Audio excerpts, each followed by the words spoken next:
हो रहा है। सरकार तो अपने आप में वहां एक दिखावा है, मेन जो चीज है वो है पाकिस्तान की मिलिट्री। कुल मिलाकर ये कहा जा सकता है डॉक्टर मार्तंड झा, जो आप कह रहे हैं कि जो लोकतंत्र की बात लगातार की जाती है वो लोकतंत्र सिर्फ दिखावे के लिए ही है, और कहीं ना कहीं शायद वहां पर जो सेना, जो मुनीर हैं, जो कहते हैं वही होता है। अच्छा सर, अब मैं आपके पास आना चाहूंगी क्योंकि कहीं ना कहीं सर जो स्थिति नजर आ रही है विजय सागर धीमान जी, वो ऐसा लगता है कि पाकिस्तान विदेशों से पैसा लेता है, उस पैसे से अपने देश में आतंक को बढ़ावा देता है, और उसे जब जब समझ में आ जाता है कि अपने देश में स्थितियां बहुत ज्यादा खराब हो रही है, वो चाहता है कि एलओसी पर वो कुछ एक्टिविटी कर दे।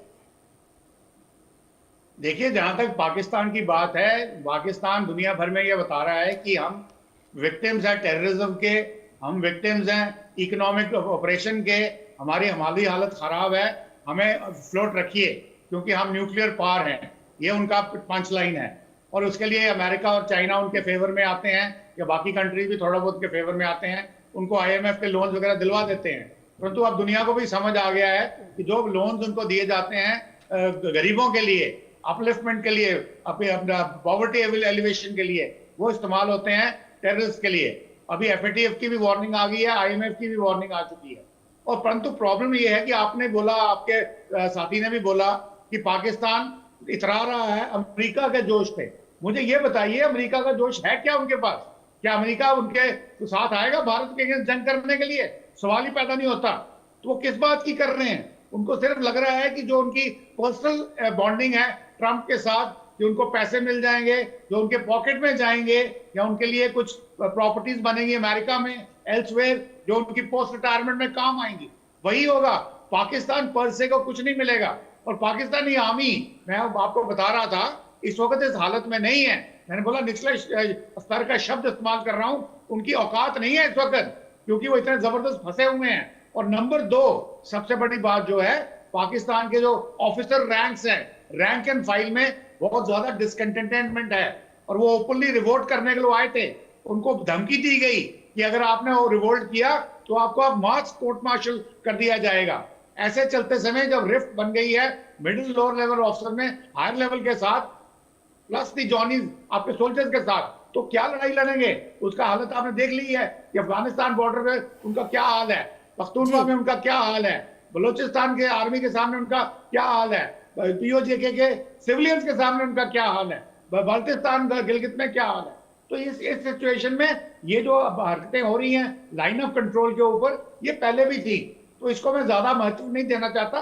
भारतीय सेना इसके लिए बिल्कुल तैयार है, इनको निगेट कर सकती है और इनका जवाब भी देती है। इन्फिल्ट्रेशन अटेम्प्ट होते हैं, सारे के सारे पकड़े जाते हैं। उसके अलावा गोलाबारी करते हैं भारत के सिविलियन एरियाज के ऊपर, क्योंकि इतने ये कायर लोग हैं, इनको समझ में नहीं आता करना क्या है। तो उस सिचुएशन में ये जो कर रहे हैं इसका कोई मतलब नहीं है। तो पर उनको ये पता चल चुका है कि यदि उन्होंने कोई मेजर अटैक किया या कोई टेररिस्ट हमला हुआ, तो जो भारत का 2.0 होगा वो डिस्प्रोपोर्शनेटली लार्ज होगा और पाकिस्तान को बर्बाद करके रख देगा। और अगर बाई चांस उन्होंने कभी न्यूक्लियर की बात करी, पहले तो अमेरिका उनको करने नहीं देगा, नंबर 2 अगर करी भी तो मैं आपको यही याद दिलाता हूं कि आज से 26 साल पहले 99 में वाजपेयी जी को रात को बताया गया था ऑपरेशन पराक्रम के दौरान, कि आपको बताया गया था कि देखिए अमेरिका पाकिस्तानी आपके ऊपर अटैक करने वाले हैं। उन्होंने बोला मुझे तंग मत करो, सोने का टाइम हो गया है। हाँ। तो आप उनको ये बता दो, ये बात तो सही है। भारत के रक्षा मंत्री से लेकर तीनों सेना प्रमुख ने बार बार ये बात दोहराई है कि अब अगर पाकिस्तान इस तरह की हरकत की तो फिर उसे जवाब दिया जाएगा, और ये भारत न्यू नॉर्मल है भारत के लिए। ये बात तो खुद प्रधानमंत्री ने भी कही थी। अच्छा डॉक्टर अमजद अयूब मिर्जा, जो स्थितियां फिलहाल नजर आ रही है, क्या लगता है आने वाले समय में जो अंदर खाने जो चल रहा है पाकिस्तान के, वो कुछ बड़ा रूप ले सकती है क्या? मेरा ख्याल है कि इसमें अब खड़े होने की ताकत नहीं है। यही वजह है कि हम सुनते हैं ना कि एक म्यान में 2 तलवारें नहीं रह सकती। पाकिस्तान में इस वक्त एक म्यान में 2 तलवारें हैं।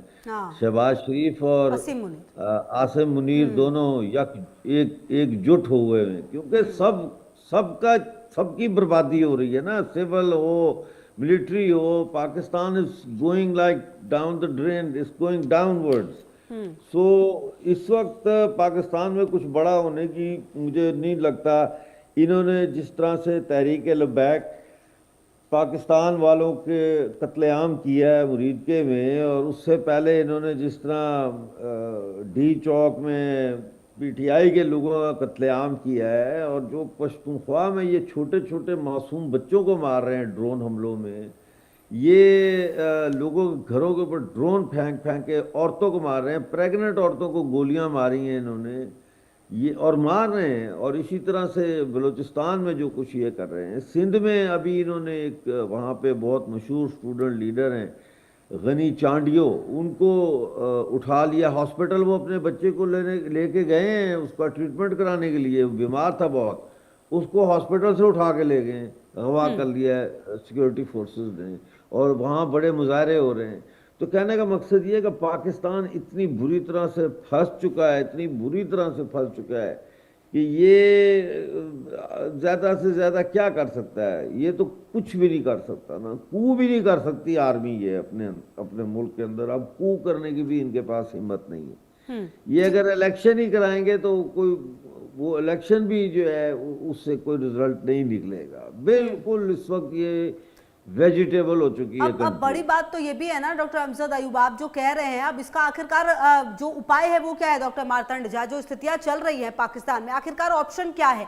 क्योंकि खुद में तो घिरा हुआ है, ऊपर से एलओसी पर इस तरह की हरकतें कर रहा है, अफगानिस्तान के साथ अलग उलझा हुआ है, इसे लगता है कि अमेरिका जाकर बातचीत कर लेना और सऊदी अरब के साथ डील कर लेने से क्या तमाम स्थितियां सही हो जाएंगी? क्या दुनिया को नजर नहीं आएगा कि पाकिस्तान के अंदर खाने क्या चल रहा है? देखिए, पाकिस्तान इस भुलावे में रहता है कि उसके पास एक न्यूक्लियर वेपन है, मैं उसे वेपन ऑफ ब्लैकमेल कहता हूँ। मैंने खुद एक पेपर प्रेजेंट किया था जोहानिसबर्ग में सन 2020 में, जहाँ पाकिस्तान के भी एक्सपर्ट्स आए थे, और मेरा उनसे सीधा सवाल था कि हमने जो अपना न्यूक्लियर प्रोग्राम बनाया, ऐसा तो नहीं है 1998 में जब इंडिया ने परमाणु परीक्षण किए, उन्होंने 2 हफ्ते में अपना न्यूक्लियर प्रोग्राम खड़ा कर लिया हो। Basically Pakistan was a screw drive away to make its own nuclear programme. Pakistan को लगता है कि अगर उसके ऊपर एग्जिस्टेंशियल थ्रेट कभी आया तो उस वेपन का इस्तेमाल वो भारत के खिलाफ करेगा। और बार बार 26/11 के हमले से देकर आज तक आप देखते जाएं, इंडिया ने एस्केलेशन लैडर पर चढ़ने से बार बार अपने आप को रोका है। लेकिन हो सकता है अगर ऑपरेशन सिंदूर 2.0 हुआ तो एस्केलेशन लैडर पर भारत को चढ़ना उसकी एक मजबूरी बन जाएगा। भारत नहीं चाहता है कि किसी दूसरे देश के लिए वो एग्जिस्टेंशियल थ्रेट बने, लेकिन अगर कोई हमारे ऊपर लगातार प्रहार करता ही रहे तो उसके बाद कुछ ना कुछ एक डिसाइसिव एक्शन तो गवर्नमेंट ऑफ इंडिया लेगी ही लेगी। ये पाकिस्तान को समझना पड़ेगा, और उसको सच में बचाने के लिए कोई नहीं आने वाला, अनलेस कोई जियोपॉलिटिकल डायनामिक्स ऐसे बैठते हैं जिसमें रशिया, यूएसए और चाइना अपनी अपनी अलग अलग खेमाबंदी करते हैं।